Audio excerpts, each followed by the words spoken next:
আমি এক জানাজায় ছিলাম একবার, বাপের জানাজা ছেলে পড়াইতেছিল, কিন্তু আল্লাহু আকবার বলতে পারতেছিল না, কান্নারে কানতে। ছেলে আলেম ছিল, কানতে কানতে কানতে কানতে বাপের জানাজা ছেলে পড়ানো বোঝেন না, আল্লাহু আকবার বলতে পারতেছিল না, কান্নায় ভাঙ্গা পড়তেছিল।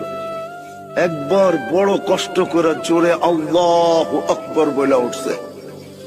জানাজা শেষ, আমার মন বলতেছিল যেন বাবা মাফ হয়ে গেছে। আমি সাথীদেরকে বলতেছিলাম যে আমি জানি না, আমার মন বলে এই বাবাকে আল্লাহ শাস্তি দিবে না।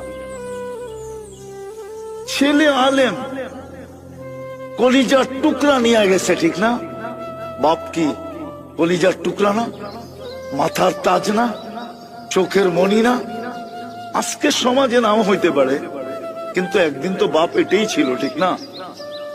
নিয়ে গেছে যিনি, তার বিরুদ্ধে যাওয়া উচিত ছিল, কিন্তু ছেলে কান্না ধরা কানসেন বটে, কিন্তু কান্না ধরা শেষমেশ কি বলছে? আল্লাহু আকবার, মালিক তুই বড়।